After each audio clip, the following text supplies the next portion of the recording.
Sveiki, draugi! Klāt ir ceturtdiena. Kā es jau teicu, kādreiz tā bija zivju diena, bet tagad tā ir Subaru pasaules diena. Esmu atbraucis uz labo auto, lai satiktos ar Aināru un atkal parunātu par to, kas ar mūsu Subāriem un vispār mašīnām notiek šajā mirklī, kad ir pavasars. Un rekā, pirmī te bija visur starp mašīnām sniega kupenes un nācās ar lāpstām grābt ārā, lai varētu tās mašīnas pabīdīt šurpu turpu. A tagad sniega nav. Šodien Rīgā pat kaut kādi plus 11 grādi.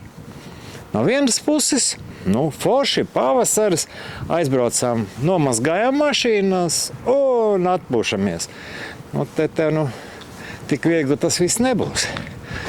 No vienas puses, kur manējā stāv netīra, izgājis tehnisko apskati, varētu būt pofīgi. No otras puses, galu galā, ko tie autiņi ir ziemā piedzīvojuši, kādus ledus viņi ir uz sevis uzmaukuši un kas galu galā ar autiņiem tagad notiek, kad tas viss ledus ir nogājis nost. Un ko mēs varam redzēt? Kāds defekts mēs pa ziemu, pa gāro ziemu, augsto sniegainu esam saķēruši. Vai tiešām mēs vasaru varēsim, kā teikt, atpūsties un braukāt, kur gribam? Vai tomēr mums vajadzētu bišķi nopietnāk paskatīties? Bet man šķiet, ka Ainārs ir jāsauc uz tepiķi un ar viņu jārunā. Jo viņš taču visu zina pa Subāriem. Čau, Ainār! Čau! Kura smukāk? Tā, kas ir tīra, tā, kas ir netīra, kura smukāk? Melna smukāka vienkārši, tas ir viss. Tā mašīnai superīga krāsa, īstenībā. Taču neredz, ka netīra, vai ne? Visi grib tīras, smukas pēc ziemas. Vai jautājums visi grib? Man liekas, ir pilns vēl ar cilvēkiem, kuri brauc un gaida kaut kādu super siltu, super labus apstākļus un tā tālāk. Bet, manuprāt, ir īstais brīdis, kad sāk nodarboties jau vizuāli, nomazgāt tos ziemas sāļus. Jau laikam vairs skaidrs, ka tas nebūs. Ne ziema, ne arī uz ceļa tie sliktās lietas, kas padara mūsu mašīnas nesmukas un rūsina un tā tālāk. Tāpēc, tas ir pirmais, ko vajadzētu izdarīt.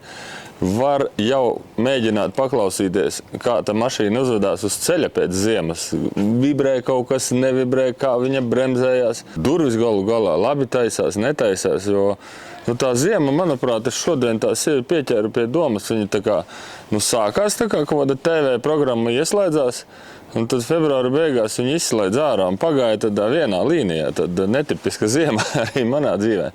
Un tas viss arī mašīnām, un varbūt ikdienā lietoja tikai priekšējais durvis, aizmugurējais izrādās jau stingri taisās.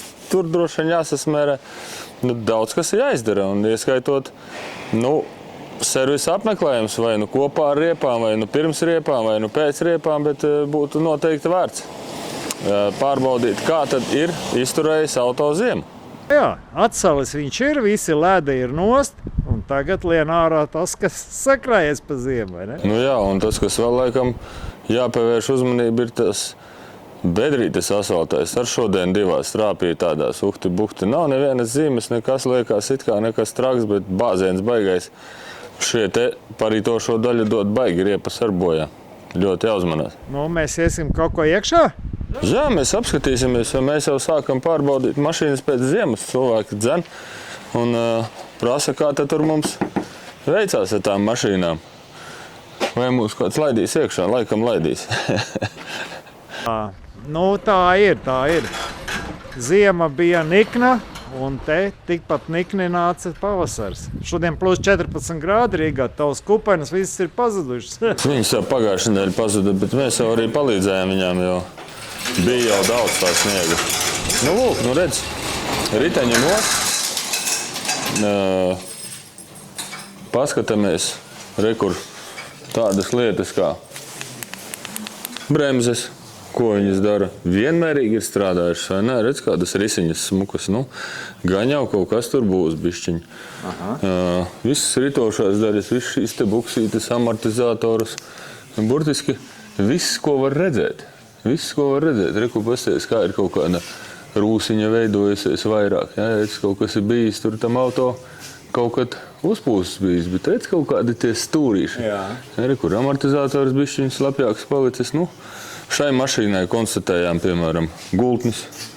Cilvēks tā kā nesūdzējās, bet ritens pat kustējās. Tā kā, nu, ir svarīgi pārbaudīt, saprast, jo ne visas skaņas var dzirdēt. Attiecīgi šeit priekšā ar kaut kādas eļļas noplūdes ir, nav, nu šeit viss ir labi, noplūžu nekādu nav, nu tālāk.